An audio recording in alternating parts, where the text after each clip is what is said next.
Yeah, I'm itching. That's the thing. I was ready to fight when I signed with them. It was announced back in April, and they brought me out into a June event. I mean, I was ready to fight then. So I've only sharpened up since then, and I'm in better shape and ready to go. Originally, it was told August, and things just like that Perry fight ended up taking place. That was a big deal for them in London, and I got pushed. So this is still great. I got an opponent that called me out, so that makes me excited. Looks like a good card. Lorenzo Hood's the main event. He's got a really good fight with Quentin Henry, so it's a good main event, and we're gonna co-main it, and I'm gonna get the crowd excited. You mentioned Bobo calling you out. He's got obviously bare knuckle experience, but you've been fighting for decades before he even really got into it. Do you see yourself having an advantage, or does he have an advantage because he has some bare knuckle experience?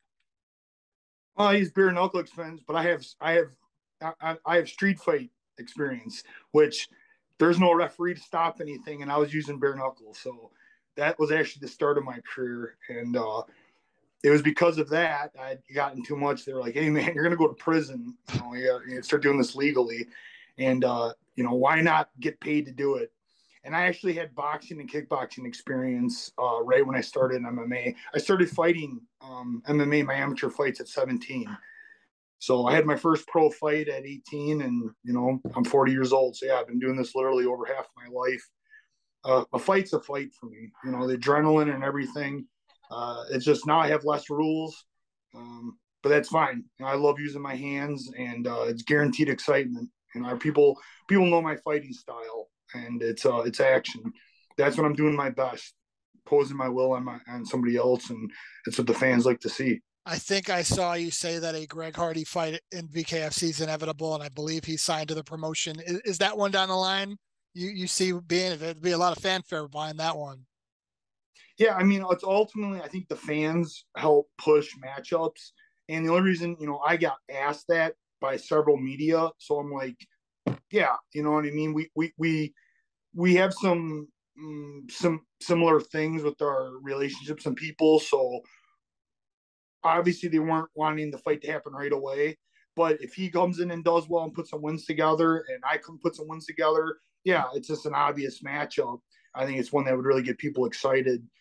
He has a boxing match, I believe, like a week after. So I mean, he's got to deal with that. And he's got to kind of get in here and actually get some things going. October 1st is, you know, proving myself, making myself one of the guys and showing what I can do, catch some interest. And then I'm going to call one of the top five, anyone in their top five out. I want to keep busy and go after one of those guys. In terms of the fight on October 1st, any prediction? How long do you see this getting in there? How long is this going to go between you and Bobo Bannon? Honestly, I don't think it's going to go very long. We're heavyweights, we throw hard, but my my instinct shows me that I'm going to let him know real quick. He's going to understand he doesn't know what he got himself into, and it's doesn't take too long after that for bodies to drop.